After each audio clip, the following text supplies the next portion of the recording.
We're looking at the growing scandal over the Trump administration's alleged dealings with Russia before and after the November election.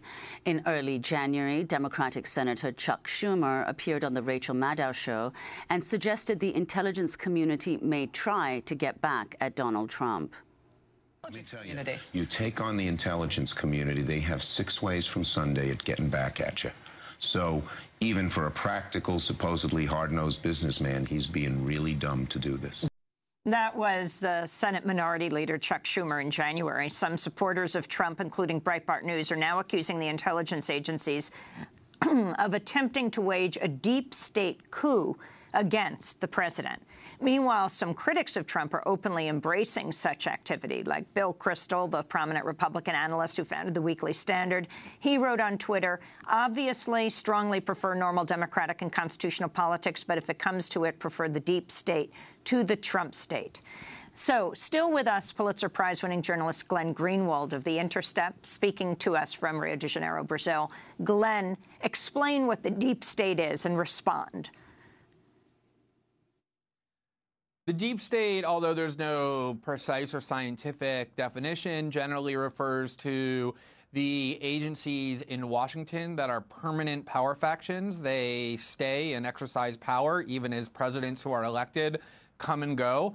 They typically exercise their power in secret, in the dark, and so they're barely subject to democratic accountability if they're subject to it at all. It's agencies like the CIA, the NSA, and the other intelligence agencies that are essentially designed to disseminate disinformation and deceit and propaganda, and have a long history of doing not only that, but also have a long history of the world's worst war crimes, atrocities, and death squads. This is who not just people like Bill Kristol, but lots of Democrats are placing their faith in, are trying to empower, are cheering for, as they exert power separate and apart from, in fact, in opposition to, the political officials to whom they're supposed to be subordinate.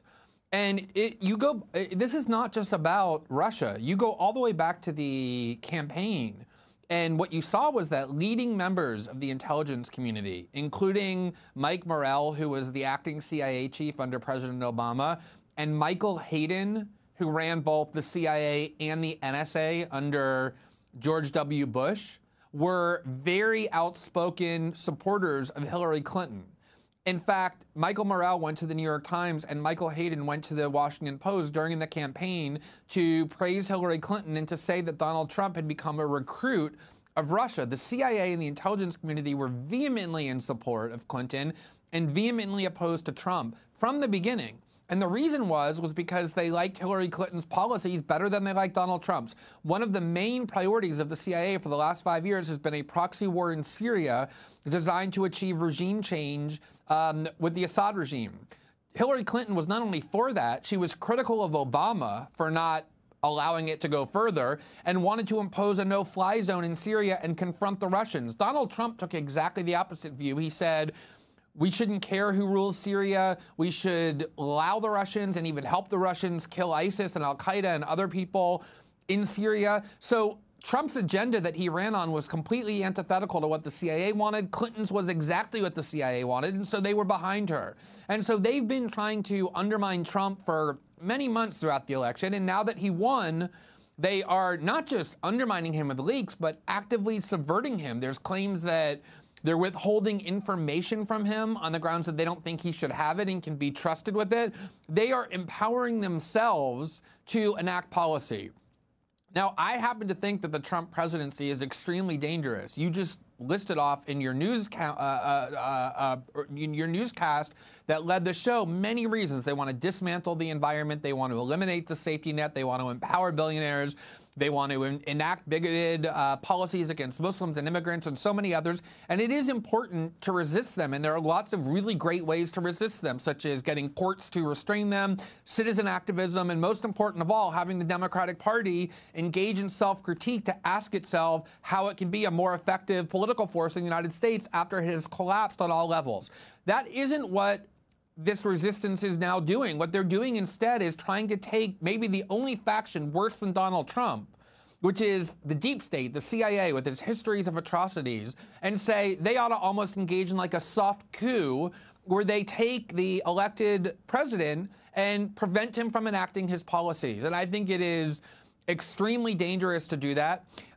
Even if you're somebody who believes that both the CIA and the deep state on the one hand and the Trump presidency on the other are extremely dangerous, as I do, there's a huge difference between the two, which is that Trump was democratically elected and is subject to democratic controls, as these courts just demonstrated, as the media is showing, as citizens are proving. But on the other hand, the CIA was elected by nobody. They're barely subject to democratic controls at all. And so to urge that the CIA and the intelligence community empower itself to undermine the elected branches of government is insanity. That is a prescription for destroying democracy overnight in the name of saving it. And yet that's what so many, not just neocons, but the neocons' allies in the Democratic Party are now urging and cheering, and it's incredibly warped and dangerous to watch them do that. And the Wall Street Journal's report that says now intelligence officials are not giving President Trump all the information because they're concerned about what he'll do with it, not to mention intelligence agencies of other countries deeply concerned about what Trump will do with it, and particularly concerned about what he might share with Russia. Well, so first of all, there's a media issue here, which is that if you look at the Wall Street Journal report, it's pretty much exactly the same as every other significant report about Russia over the last 6 months, many of which have proven to be completely false. It's based on anonymous officials making extremely vague claims. Even the Wall Street Journal says, we don't know who's doing this, withholding information. We don't know how much information is being withheld. Secondly, the idea that Donald Trump is some kind of an agent or a spy of Russia, or that he is being blackmailed by Russia and is going to pass secret information to the Kremlin and endanger American agents on purpose, is an incredibly crazy claim that has been nowhere proven to be true. It reminds me of the kind of things Glenn Beck used to say about Obama while he stood at his chalkboard and drew those unstable charts that he drew, these wild conspiracy theories that are without evidence. We ought to have a serious, sober, structured investigation of the claims that Russia hacked the DNC and John Podesta's emails, and that there were improper ties between Donald Trump and the Russians, and that ought to be made public so that we could see the information. But this constant media obsession of leaking whatever someone whispers to them about Donald Trump and Russia because they know it'll get their reporters huge numbers of retweets on Twitter and tons of traffic by people who are being fed what they want to hear is really feeding into the worst kind of hysteria and even fake news that the media says they're trying to combat. These are really serious claims that merit serious investigation, and that's exactly what we're not getting. Well, in a recent piece in The Intercept by one of your colleagues, they write, if in fact all of this is nonsense, Trump has the power as president to make that clear immediately by declassifying all government intercepts of communications between Russian nationals and anyone in his orbit. So do you think, Glenn, that Trump ought to be doing that? I mean, it's an interesting point because, for example, there have been lots of claims made about the communications that General Flynn had with Russian diplomats and what these transcripts supposedly reflect, and yet nobody has seen the transcripts. We've seen little bits and pieces of them. We haven't seen the whole transcript. We ought to see that whole transcript, and my colleague John Schwartz, who wrote that piece, is absolutely right that it's within President Trump's power to order it instantly declassified. There's no review of that decision, and then it can be made public.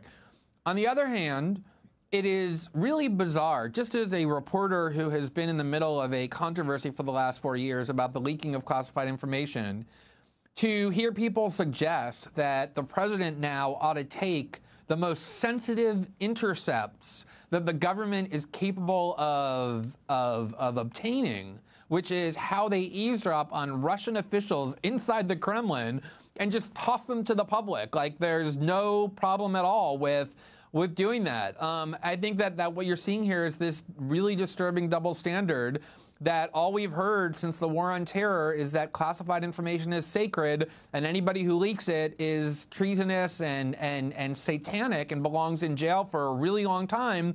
And now classified information seems to be something that's just a plaything, like something that we just toss around for fun, if it serves a certain agenda. And I think that that's one of the issues that's bothering me about the way this discourse is unfolding. Glenn, we're going to break, then come back and ask you about the Trump-Netanyahu news conference yesterday. We're also going to want to talk about Yemen and the news that the Pentagon is considering U.S. ground troops in Syria. This is Democracy Now! We're talking to Pulitzer Prize-winning journalist Glenn Greenwald. Stay with us.